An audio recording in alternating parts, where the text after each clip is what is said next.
It was very clear to me from the beginning that this wasn't a sustainable path for me and I couldn't do this. So, a little shattered personally, thinking it's all over.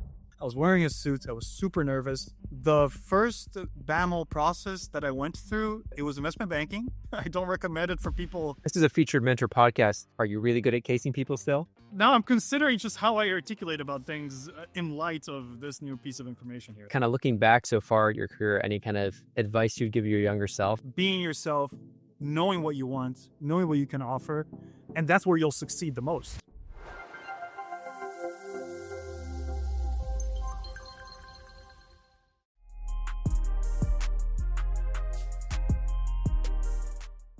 Okay, Arthur, thanks so much for taking the time to join us today. Thank you. A pleasure to be here. Nice to meet you, Patrick. Likewise. It'd be great if you could kind of give the listeners short summary bio, where you're from, all the background information. All right. Well, my name is Arthur. I am currently 28 years old. I was born and raised in Porto Alegre, Brazil, very in the south, borders Uruguay and Argentina. I left home at 15, did my education in the U.S. and stayed there for 10 years. I then moved to the European Union, and I'm currently located in Spain, where I did an MBA program that completed last year. Awesome. Amazing. Let's go back to Brazil. So what can I tell you?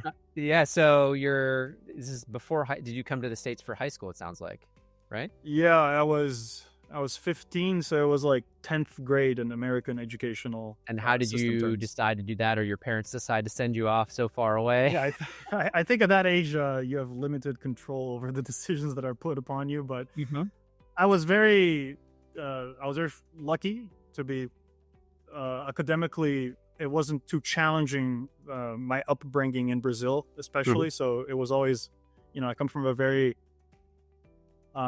pragmatic and professionally focused family. My father has successfully exited a search fund, and he's come from nowhere, Brazil. My mother's an astrophysicist, and so they're both very passionate and career-driven people. So they've always, instilled that,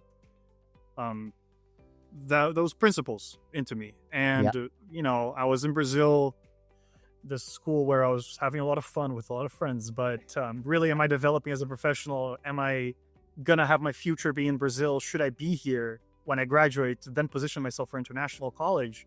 Those were the decisions I was making, and I felt that going to the US earlier rather than later would make it all easier.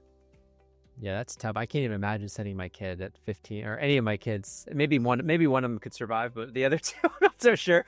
So what was that questionable? Like? Yeah. I mean, it's a prep school. You went to St. Paul's, right? So yeah, I went to a very well-known, popular prep school, like you said. Known I went to Andover. Challenging.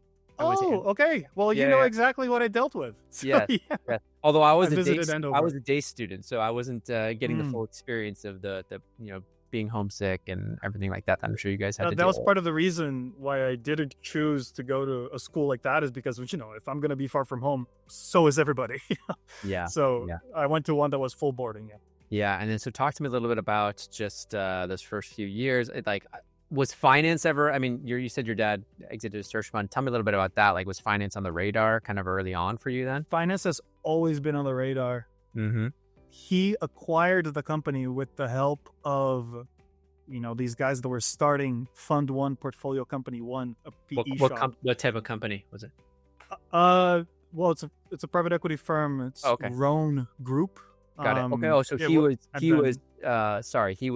was running the search fund. So he was it wasn't called a search fund really. He was just a career professional at a if I'm not mistaken, sorry Dad, a soybean oil manufacturing company in Brazil, very large. They were doing import and exports. Through that, met some people, did some networking, and realized an opportunity for this plastic film that they used for packaging. And saw that this company was very undervalued. He found people that had money that eventually went to create this PE shop that I mentioned. Yeah. And, together they got the money from the PE guys, and he led the company. He was CEO for 13 years. Amazing. And he started being the CEO in the same year that I was born. So my entire life was very informed by, hey, PE, is the avenue for success, so I think that was definitely instilled upon me at a very young age, and I haven't exactly followed that path, but I think that it's definitely informed my educational choices and For sure. the way that I've led my career as well. So you're at St. Paul's. Let's go back a little bit. I'm at So St. you're there. Paul's. You tell me a little bit about like, you're coming home every summer, I assume, and then basically like, junior year comes around, you're thinking I'm going to apply to all the Ivy Leagues in Wharton, or was Wharton? Because I know you ended up at Wharton, right? So talk to me a little bit about how that happened. I mean, it's super competitive to get in there, so you must have done well, right? At St. Paul's. Sure. St. Paul's, they really sold it as like, oh, it's going to be another level, so much more difficult, etc. I wanted to apply for all these more advanced classes. They didn't let me. At the end of the day, academically, I felt like it wasn't anything out of the ordinary. If you're good at school, I think being good at school still applies there as well. It was more of a challenge for me personally, coming from a very different background than the people that you typically see in these types of schools. That was a big shift. Definitely challenged some preconceived notions about how I thought the world worked and who I am and what do I bring to the table. But I definitely think that it added resilience to my character and helped me make that eventual college transition go more smoothly. You asked about Wharton. Yeah, it was definitely, I think you call it early decision. I did that format of college application, and I luckily I got in, so I only had to deal with one stressful application process. So you got into Wharton. I'm sure your senior year was fun at St. Paul's, and then basically tell me a little bit about just that transition to Wharton. Like, had you already started building, a CV around like internships and finance, and because I do see that in your junior summer you were at Bank of America. So was investment banking like on the radar at all, or? Especially if you're going to one of these schools that is very career oriented. And I think Wharton is known to be a place related to finance. Everybody pretty much enters it expecting to get out either a consultant or a banker. So I did both. Definitely that was the plan A going into it from the get-go. The plan was, I'm doing investment banking because that's how you get into private equity. And private equity is how you have a successful career, and you get all this exposure into many different industries, and you get to meet awesome people, and everybody who's intelligent is in working in these areas. So it makes sense for a variety of reasons for me. That was the mindset going into it. And definitely college was college, and I'm just, doing college things. Before that important internship in the junior year that you really consider this is the beginning of my professional career. So but did you, your freshman summer, what did you do? Just go home, or what did you do like for the freshman summer, sophomore summer? Back then, were they? Yeah.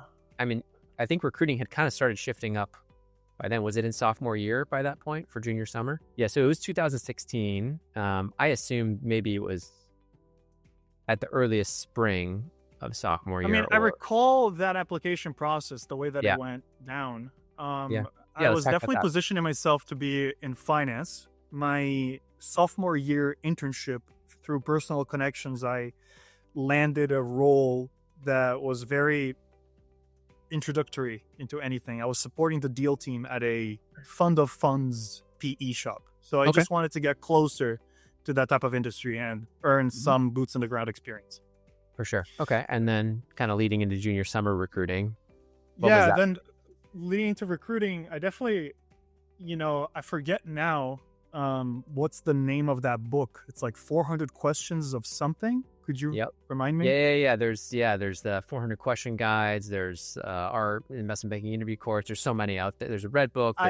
That's when I found Wall Street Oasis. Yes. That definitely helped me prepare myself for that process. And there was this one book that everybody talked about that had all the questions. And I think it's 400 questions. So then I absorbed all of it, and I knew the answer to every question, like the right answer. I've always been pretty good at math, so I was confident in my math skills to talk about an LBO or a DCF or whatever it may be. And then preparing for the interviews, I mass applied it to every shop, and I was lucky to be in Wharton where they were, hiring candidates directly from. And I got interviews on campus, yes. Yeah. But I remember the way that I managed to get traction was there was an in-person event that was only for MBAs. I went to that as an undergrad to shake the hand and get emails of people at the banks that I wanted to work in.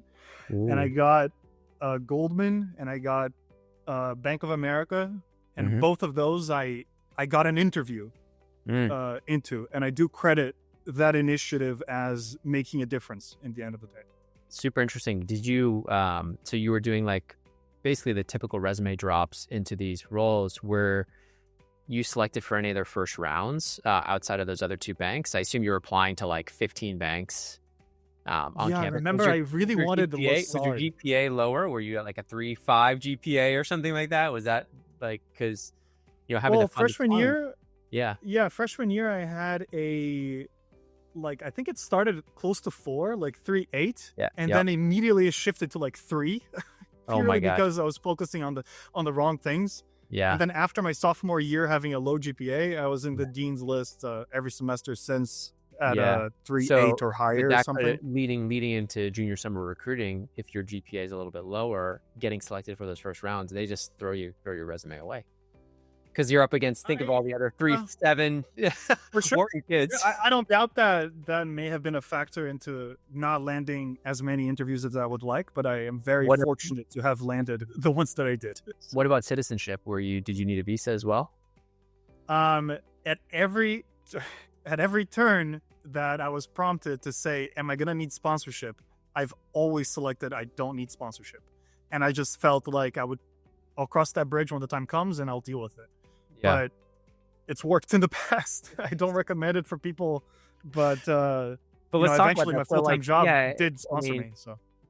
So you basically you've ended a couple first round interviews. Any middle market banks or anything like that, or is it just Bank of America, Goldman? Because that's scary. I did regular corporate recruiting that I was trying for, but because the investment banking stuff comes so much earlier, that was the first focus, right? I could always fall back on going to regular corporate. So do you remember anything about that? Do you remember anything about the interviews for that on campus? Yeah, I only remember. I actually think I'm misremembering, and I'm thinking of a full-time offer, but because I only remember my Goldman and my BAML interview days, because I went to New York for it and it felt like a big deal, and it was the first time I was doing something so formal. I was wearing a suit. I was super nervous, and the first BAML process that I went through, I even forget what group it was for, but it was investment banking. I ended up getting an internship offer at the LATAM coverage group, but I was interviewing for a different group, and cookie cutter interview questions. They did not care about my personality at all. And I remember I had to say some trick question about if the clock is 3:15, what's the angle between the long hand and the short hand? I know how to reach the answer, for the record. Yeah. And during the time, I got so nervous and I just couldn't divide 15 by 2. I remember that's what locked me. I was like, this is an indivisible number, I couldn't come up with 7.5. So then I remember feeling, I botched it because of this. And I messaged everybody that I knew in the company that I've come to meet through my own efforts of trying to network. And I got an interview for the LATAM coverage group because I was Brazilian, and I leaned on those roots of mine to land that interview. Yeah. And that interview, they were much more interested in my personality, aside from the fact that I could spew out the right answer to these questions. Yeah. And I remember I told them a personal story about cooking that really resonated. And I showed them a picture of the empanadas that I cooked the week prior. Yeah. And I was very, I know how to articulate and say something very systematically. So I think that's what made the difference there. But interesting. Yeah, you showed a little personality. That's a second student or a mentor or student I've heard using cooking very effectively. We had a student that had something like 50 initial coffee chats that landed to like 22 first round interviews or something insane, like some insane conversion. That's crazy. Because like most people, I'm like, 50's not quite enough, but like if you have a conversion like that, it's plenty, 8 or 9 super days and like 8 offers or something insane. So, well, congratulations to them. Yeah. So you're kind of like going through this. It's sophomore year. You get the BAML summer internship offer. Are you at all thinking, well, is the visa concern? Is it like top of mind? Are you thinking, hey, For visa, I Yeah. only, that would only come into play as a full-time. So I wasn't Yeah. thinking about that. Exactly. Yeah. You're covered by the school Yeah, you're student like, visa we'll for the figure, yeah, internship. everyone, we'll figure it out when we get there. So talk to me a little bit about kind of leading up to that junior year internship. Were you getting nervous? Were you like confident? What was your feeling kind of going into that junior summer at BAML? I spoke with enough people that I knew more or less what to expect from a lifestyle perspective. Yep. You never know how you're going to feel when you're there, right? And if I may transition into speaking about the experience itself, Yeah, let's do it. Yeah. I think the biggest challenge is mental fortitude when put in that position and knowing how to leverage the position that you're in Mhm. into capitalizing on it and making the most out of it. I think people are testing you in many ways, in ways that you don't fully appreciate. And then it's up to you if you think that that's reasonable or not. And, I think there are varying opinions. I also know that there's a wide distribution of experiences that you can have in terms of Yeah. workload, work intensity, office culture, how many deals you're actually put on. But what about you? So What I- about your experience? Yeah, so I spoke with many friends and, got a sense, right? And I do think that for what I was looking for, it wasn't a good fit for me. I think it was a group at the time, and everything changes with cyclicality, and every year is different. Yeah. But I remember being, you're part of this cohort of summer interns, and you Yeah. meet everybody from every coverage group. And it's like, oh, Mhm. we're the investment banking summer analysts. Let's be friendly. Yeah. And I remember that other groups had like fake assignments, and it was very educational and academic and project based and work-life balance, and they all left at 5 p.m. My group didn't behave in that way. and I think I like that they did it. Yeah. It wasn't that it was actually real. I was They weren't sitting with holding them, your seeing- hand as much. They weren't pampering you as much. It was more of like a real experience of what an analyst. I really might- don't think that the majority of the other people experienced what it actually felt like. Only a select few coverage groups actually treated the summer associate as an actual person that would be working there. So was I got that, to do you see what think- it looks like. And do you think that was a function of the leadership in LATAM, or do you feel like it was a function of the fact that you guys had a lot of deal flow at the time and they just didn't have that? I think it's Okay. just group culture and Yeah. the connections that they have internal company. Okay, so you were working 90 plus hour weeks, or what, 60, 70? Yeah, I would 90? say Yeah. 90 plus at least. Yeah. And going through that physically is Physically. an experience for someone. Yeah. Did it break you? Did you feel like, because when I went through Racha with that, you think you're really tough having gone, getting high grades and all this stuff. I remember working that first like 100-hour week and just being like, oh, like, and then doing it again, like the next week. And then suddenly realizing like, oh, this is a different level of like actual physical pain. Yeah. I mean, of what like got to sleep me- deprivation. And yeah, talk to me about that. What got to me was the downtime at the office being professional, so you're always in a suit, always Yeah. having slept like 3 or 4 hours, Oh, it was full And- formal? It was full formal there? full formal, yeah. Ooh, okay. Tough. And then, or at least, the interns were all full formal, and I Yeah, wasn't yeah. going to be the one that wasn't. And Fair. then, most of the time, at least for me, in my experience, I wasn't even allocated towards a project. It was more like, check that these slides are okay, the formatting and alignment, and make sure the numbers are accurate. So I was doing that very intensely for all hours of the day. So Yeah. it wasn't super intellectually stimulating, and I think that's what made me have a negative predisposition towards that experience. type of work, the experience. Yeah. But Yeah. I will tell you that going to consulting after that, Mm-hmm. everything was cakewalk. Like, Yeah. my rigor for what a slide needs to look like is so much higher than anyone else's. My attention to detail and perfectionism is second to none. Even just And from my the resilience. just the summer did that too. 100%. It's changed Yeah. me completely as a professional. And I do credit So- that experience as making my time in consulting feel like a walk in the park in comparison. It's so interesting. Yeah, because I feel the same way in terms of like how anal I am about certain things with just running my business. I'm like, nope, this looks wrong. This is wrong. They're like, how did you even see that? I'm like, oh, it's just ingrained Yeah. in you, attention to detail. Tell me a little bit about just as you're going through it, like, because it's what, a 10-week or 12-week experience for you Must at have that been time? something like that. Yeah. Yeah. So as you're like in week 2, did you have the formal training with everybody else, the other groups, or no? Yeah, that's right. I remember that. Yeah. Right. So I you had that training the street. train the Yes. street because you're getting out of that, and then are you immediately just like started getting worked hard? After a few weeks, you're seeing other people maybe not having a similar experience to you.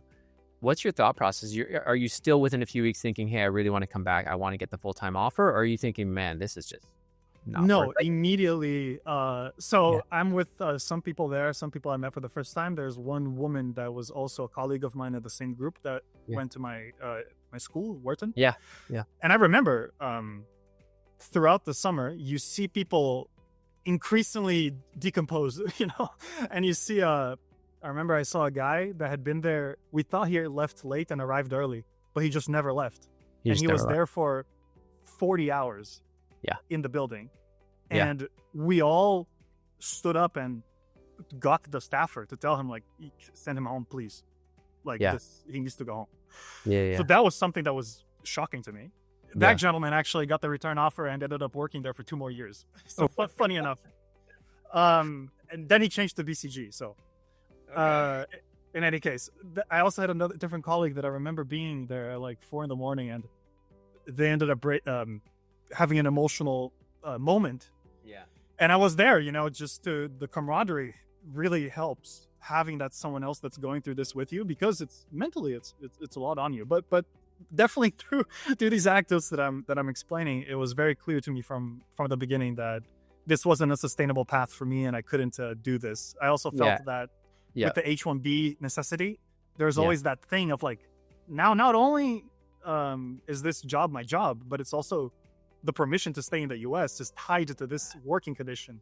So it was very difficult decision for me to make to stay there if I wanted to. Interesting. So like you're kind of going through this, but you knew pretty early on, like, this isn't going to work out for me long run. Like, I don't want to be in this type of working situation. So did you, upon like the midsummer review, did you raise that or say anything, or were they saying, hey, you're doing a good job, Arthur? Or were they like, hey, you're not pulling your, like, because I think halfway through they kind of give you an indication of whether you're going to get a return or not, right? Do you remember anything like that happening? Did you think you were going to get the return?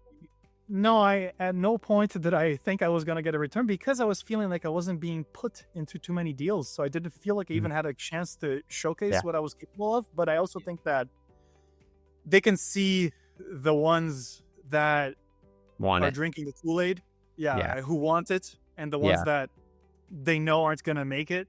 And throughout that second half, I remember having some conversations where they kind of massage you into making the decision that they're going to impose upon you, Yeah.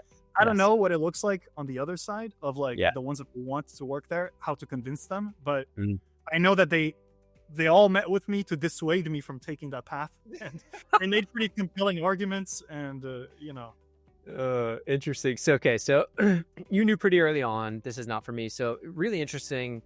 Let's talk about like going back to school now. Sure. And I will say before we move on that I have friends that continue to be in their respective investment banks or even changed banks who are thriving and enjoy it. So I don't discredit the profession. I think there is a space for it. And I think there is a way to have success there. Yeah. It's just you need to find the right fit. And a lot of it is luck based. And, it's what it is. Absolutely. Yeah. Very well said. It is a lot of luck in terms of where you get placed, the culture of the group at that specific year, the deal flow of that specific year, that specific month, and that summer. And so did you ever think to yourself like, oh, well, maybe an internal transition to another group where it's less, because you were seeing, you mentioned there was other places that weren't as, there was a little more lifestyle kind of orientation. Did you ever think about that, or is it just more like, hey, this didn't work out and they're not going to give me a return? And that's the other groups were more like literally they were doing a very educational experience for the intern. I felt like I actually got a slice of life, and sure, it was group specific, but in any case, I knew people in other groups that had full-time offers and they spoke similar stories, so I knew it was going to be more of that. So I considered going to the TMT team. Purely because they were on the top floor, they had the nicest, coolest office, and for whatever reason, they do get treated differently. Interesting. But in any case, it wasn't going to be sustainable for me. So I was Okay. trying to look for a better fit. Fair enough. So you're coming out of the summer. What's your thought process now going back onto campus? You're like, you know what? I need to regroup. My thought process was I am going to redo college and do engineering instead because I know I want to be CEO and own a company. If it's not going to be through private equity and, it's going to be through creating my own thing. So I'm going to be an engineer. That's what I thought for the first month coming back. Interesting. That's super. So you were like, you know what? Screw this finance thing. I'm going to go actually just go learn really deep. Yeah, I was very disillusioned because it was so big in my identity. Like I said, my father has been, slowly feeding me this narrative of like investment banking and private equity. And to me, that shattered my whole worldview of like, look, I can't walk this path. So I need to find another one that I know exists. Was he disappointed from that, you think, from that summer? No, he wanted to make sure I was okay. He saw that it was pretty intense. Like, you're sleeping how many hours a night? You're like, yeah, this is not sustainable. Yeah, I remember I would come back. At like 3 a.m. usually. Yeah. I would work out and I would try to be asleep. But I would always work out and I needed it to get the anger out, to be honest with you. But yeah. And then so you basically came back, you're thinking, I'm going to be an engineer, I'm going to be an entrepreneur. When did this kind of shift towards consulting happen? And then how do you even prepare for those interviews? Because it's one thing for the banking interviews, but consulting case interviews are notoriously, they're very different, right? And just in terms of how getting good at those, and talk to me about the recruiting process at Strategy and how. So my memory is a little bit stronger here, so I'll speak. No, great. I love it. We're through the banking day. We're through the banking day. I've pushed that down in my mental palace into the basement. I try not to open that door. I didn't try to make sorry about the trauma. It's okay. So a little shattered personally, thinking it's all over. I don't have a job a year and a half in advance. Therefore, I'm a failure. So you gotta first get a reality check that it's not every job that gives you an offer so far in advance like these industries do. Yeah. And there are many other options.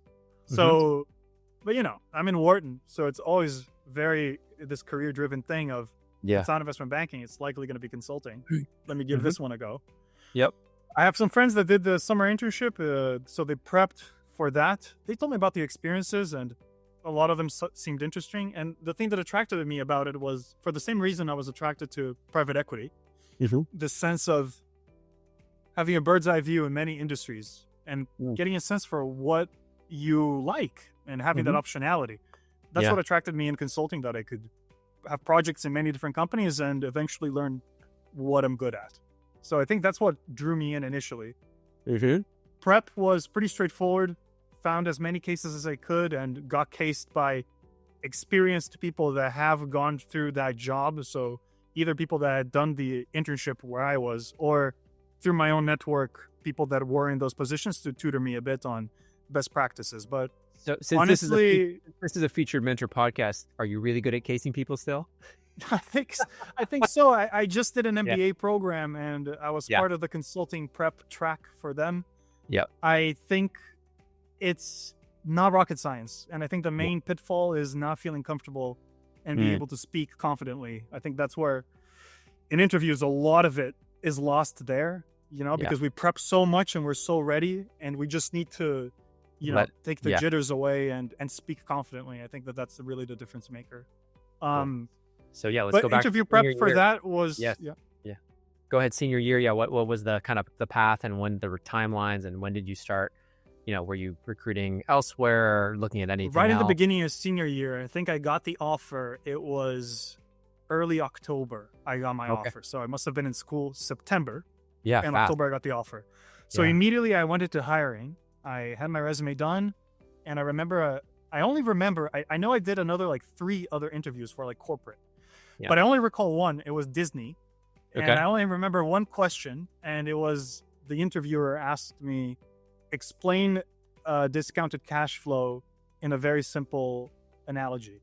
And I talked about planting a tree and collecting the fruit. I I did not get a second round, so it didn't work. I like that analogy. It's a good analogy. I thought it was fine, and I had already been, like I said, I'm a big food guy, so it landed my internship at banking, and I always talk about a metaphor, an analogy with when you're cooking, you need to have the mise en place, which is prepping everything and structuring everything correctly. You got to sequence things accurately, and you got to have an eye for when everything's happening at the same time and an eye for execution at the end so that it tastes good. So that's my usual spiel. I like it.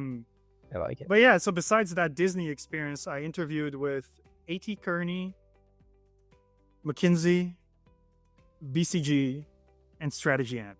And I got the offer for Strategy And only, and I was very happy when that came through. Yep. Big weight off your shoulders. Yeah, it's crazy because you're going to these info sessions where you don't have a chair. People are standing up because they want to be in the info session because they were told by someone that if you're in the info session, your chances of scoring an interview are higher. Yeah. Is that true? Maybe. I don't know. Probably, unfortunately. Didn't they have an attendance sheet where you write your name or anything like that? There you go. And a QR code during the presentation, all these things. Yeah.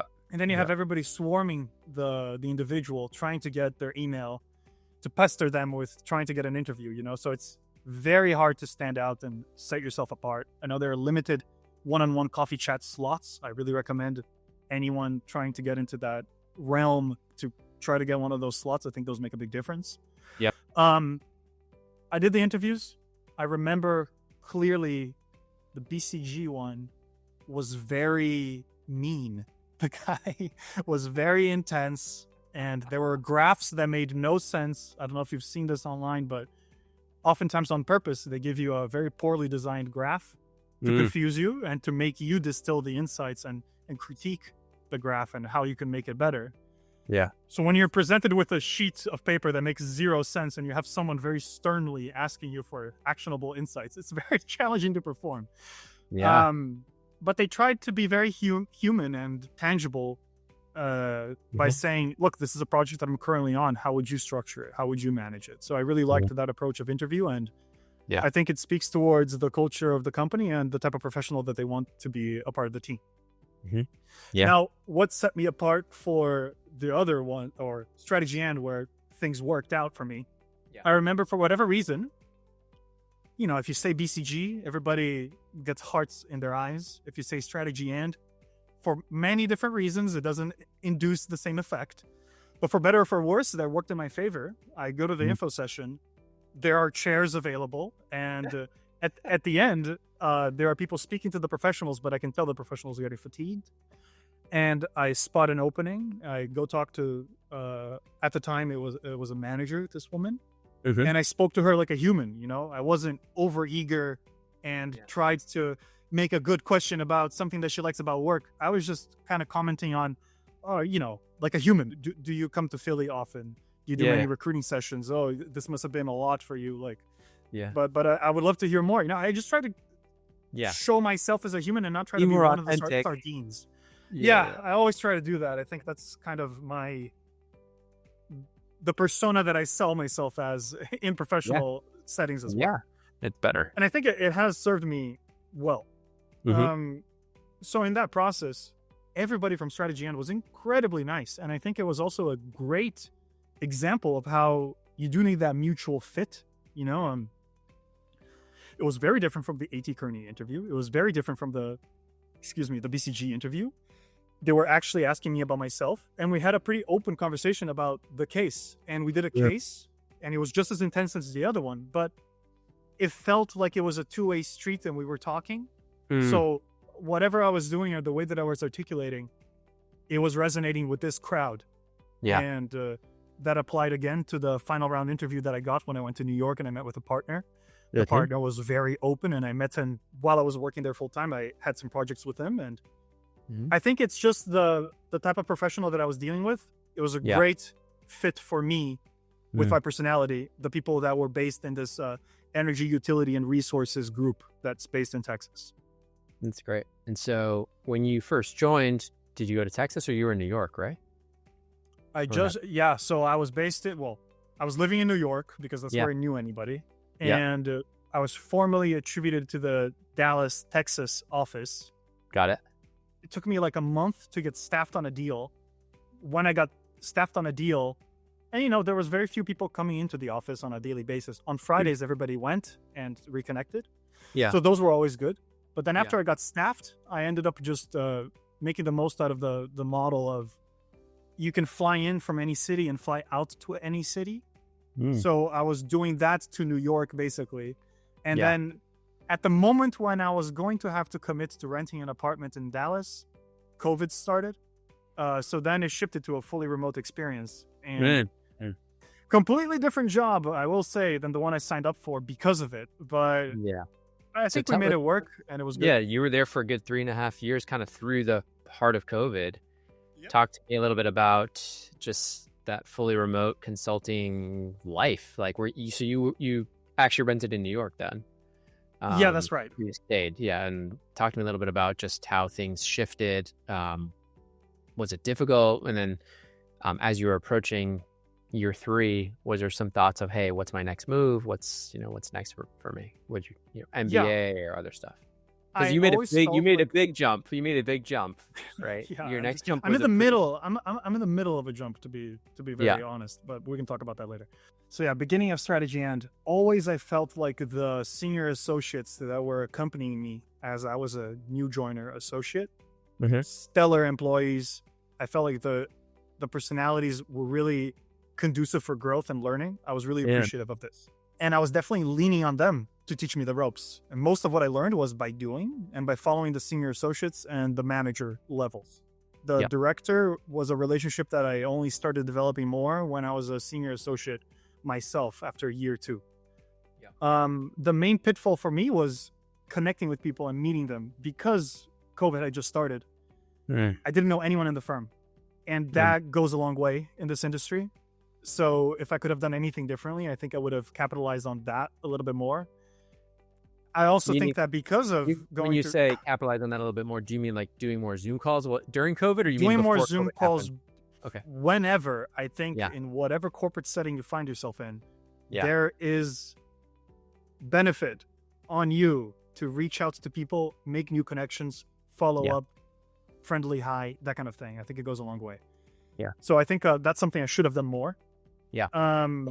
But because of those experiences, I also think that nowadays I'm pretty good at connecting with people, even on a remote setting, and having a stable working relationship.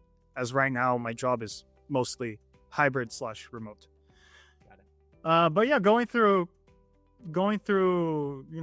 the beginning stages, you really develop that consulting toolkit as they pitch it, and I can advocate for that. I think I got prepped for that, primed for that in investment banking. So attention to detail, formatting slides very quickly, understanding how to distill what someone is saying to you when they don't have the right vocabulary, and the way that they're structuring or articulating their thoughts doesn't align with what leadership understands the company as. Yeah. And you're having to do that translation. I think this was also a very interesting thing to learn and see how different groups communicate differently. So I've definitely feel much more confident in my communication ability, leading a call, having client-facing discussions, being there, shaking a leadership's hand and owning, saying, we will get this done, and having a sense of how to get there. All of these are things that I am grateful for consulting to have empowered me as a professional to get. By senior associate is when you start to own the work streams. Yeah. And to me, after I felt comfortable with that role, I knew that, okay, I've reached the ceiling of what interests me most in this environment of professional services. Yeah. To get to the next level, I felt like I needed to do internal work, kind of working internal politics and making sure that you're doing things that the corporate strategy is aligned with, that isn't necessarily delivering value to the client. And to me, it's like you are already working a long day. Yeah. If after you're finished delivering the work to the client, you then need to shift your focus towards doing internal things so that you get promoted. It just felt like I wasn't ready to commit to doing that to advance my career. Yeah, that's fair. And at this point, I had been in the US for 10 years, and I was doing long distance with my now wife. I got married a couple months ago. Congrats. Thank you. Yeah. So we were doing long distance. This is year 3 of long distance. So we were kind of done with that. And at that point, it was either, all right, either she's coming to the US or I'm leaving. And I had been in the US for 10 years. I wanted to see what something else looked like. And I felt like it was the right moment for a pretty big change of pace for my life. And I chose to do an MBA. I chose to do it. I got into 2 of them, and I chose the most international programs that I found available. INSEAD, that is located in France, and IESE, that is located in Spain. I applied to both. I got into both. I visited and I talked to alumni, and I just felt like the cultural fit and the experience that I wanted to get out of it is more aligned with what IESE, the Spanish one, offers, and it's the one that I pursued. It's great. In Barcelona. There, I think in Barcelona, that is right. Yeah, it's amazing. There was a big moment, and I think I recently recorded a video introducing myself to some companies, and what I said was, I got married and I graduated from an MBA kind of at the same time, and together these two, getting married, I really learned much more about who I am. And in the MBA, it completely redefined what I think of a successful career as. To me, the message at the end is very aligned with the idea of ikigai and being yourself, knowing what you want, knowing what you can offer, and that's where you'll succeed the most. And I'm a big believer in that. And I think right now I'm in an inflection point in my career where I'm trying to make sure that my next full-time role is one that I feel that link, and I feel much more empowered to get there, in parts due to the support that I get from my wife. So that's great. I love that. A lot of good change. And so, like, when you're, making the decision to go do this MBA, go move to Spain, are you thinking at all of like what's coming after then? Because I know a lot of the MBA programs, was this a 2-year program, right? So was there a thought process of like, hey, I'm going to try something new in my summer associate? Sorry, not summer associate. I'm back in my banking head. But the summer in between the 2 years, what was your thought process of like, hey, that'll give you an opportunity? And what did you do during that time? And a big factor that made me leave the US as well was I was under the H-1B program, and you get guaranteed to renew it once while in the US if you continue with your employer before getting the green card and eventual citizenship. Now, I wanted to save that bullet in the chamber if I need to later in my career, and I can fall back and go to the US where I think that my profile is highly sought after. I was getting so much interest from startups while I was in the US working for Strategy and amazing offers, super cool stuff that I would love to be considered for. But whenever I said that I needed sponsorship, the conversation ended. So I have to change. And in my head, perhaps narcissism, perhaps ego, I was under the impression that getting a job was going to be pretty straightforward. And in the same way that I got recruited from college for investment banking and consulting and even some pretty big corporate names, I felt like the same thing was going to happen here. So I decided to do something different for my summer experience, like you just mentioned. I tried to start my own company, learned a lot in the process. It's very different than doing investment banking or consulting. Yes. I really liked it. And I still think I'm trying to find the right team. I think at some moment in my life, I will have my own company. So TBD on that. TBD. So that's what I did on my summer instead of trying to get a shoe in the door for a full-time offer. And then when the full-time offer time period came, I was set on, okay, let me be chief of staff at a growing scale up, and that will be my career. So going through that, they hire the cycle is very immediate. So you don't hire with 6 months in advance, right? Yeah. You hire right before you graduate. Right before you graduate, tension is at the top, and I ended up signing with these AI and machine learning PhDs from a local university that they were trying to spin off their research product into its own standalone company. Oh, cool. So I said a lot of cool keywords in my last sentence, so that's what attracted me to it. And I think I also learned a lot through being attracted by these keywords and not fully appreciating what it means to be the third person in a team. So I think I learned a lot through that experience. Mm-hmm. I worked with them for half a year before Mm-hmm. transitioning to what is now my full-time role. Mm-hmm. And I forget where I was even going through this, but I'm just No, giving no, you it's, the it's just download. interesting. Yeah, so you did some machine learning, AI, kind of, we'll call it a startup if you're number 3, right? And then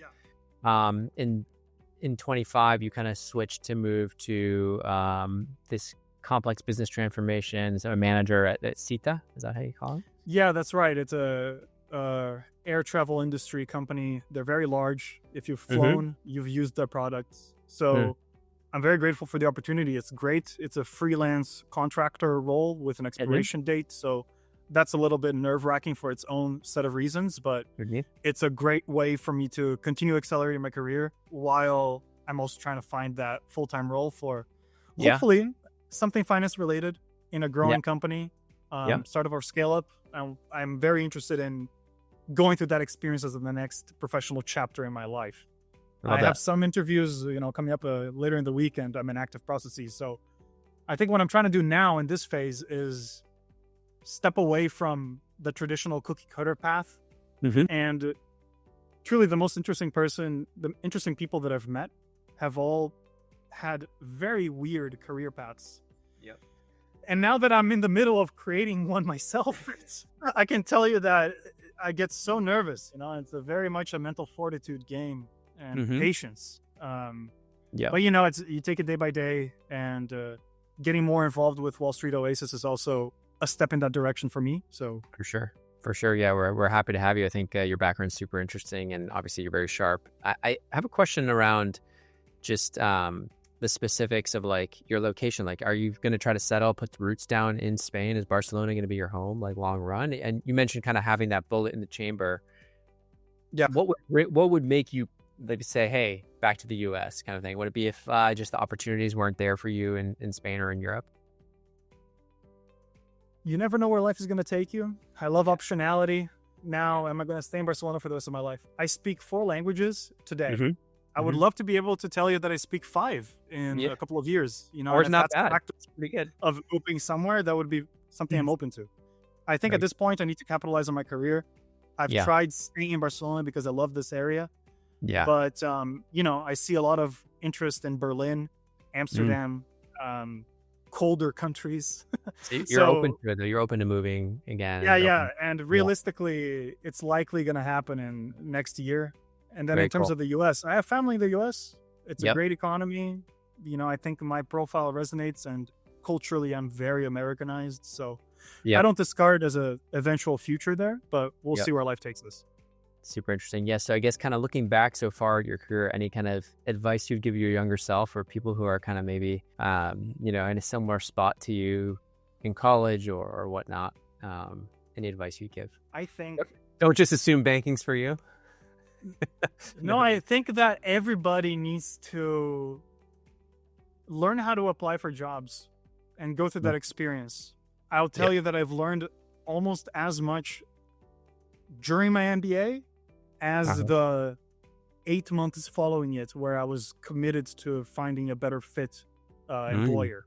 So it's really a skill set that comes into play a lot, and it's intertwined with networking and understanding who you are and understanding what you're good at. So I think it gives you a lot of benefits understanding this. And look, if you're different good at interviewing and applying, you're going to be warm for whenever this happens to you, and I think it's only good. Yeah, with the students inside the program, that's why we spend so much time on the front end. Like, we call it polish. So it's like polishing the CV and the LinkedIn. So like from the exterior, it looks good, but then you have to actually work on the interior of your story, your branding, making sure that you can back it up with your, like, what you're saying and how you're communicating it. And then after saying it a few times, you get your own style as well. Yeah. And then you also have to just make sure you're treating this like, you're not taking things personally when everyone's ghosting you or ignoring you. And that happens a lot. Yeah. Yeah. And just set it up. You have to look at it as like, it's kind of like sales. You got to get good at selling yourself. And so a lot of people just are terrible at it. Naturally. That is right.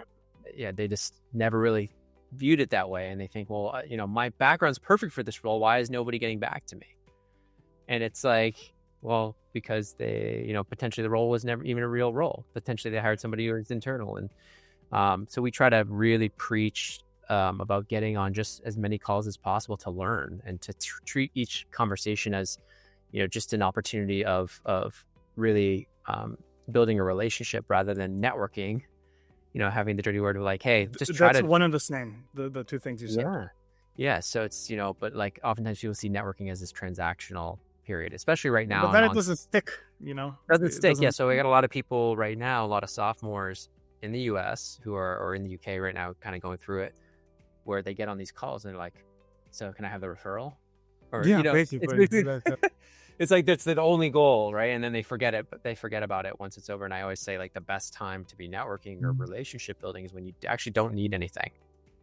I also say that thinking from the candidate experience, I'm sorry, candidates, if you're listening to me and I didn't speak towards your experience too much, but one thing that I did live through that I found peculiar was that there's so much burden on the candidate to go through this structured process, right? Like a year or so beforehand, and it's so far in advance. And then you feel like you lost, you missed your chance. I don't think that's the case. I think quality hires are always wanted. If speaking towards my experience, I have two friends of mine that entered at the wrong time in consulting. One of them got to the offer from Bain a month before starting, together with the batch of new entrants, because he continued emailing people and said, look, I was recruiting for startups and they gave me an offer and then they rescinded. I think, I was interested in that, but I'm also very interested in this. I think my skill set is great. Went through the interview process, did excellent, got an offer.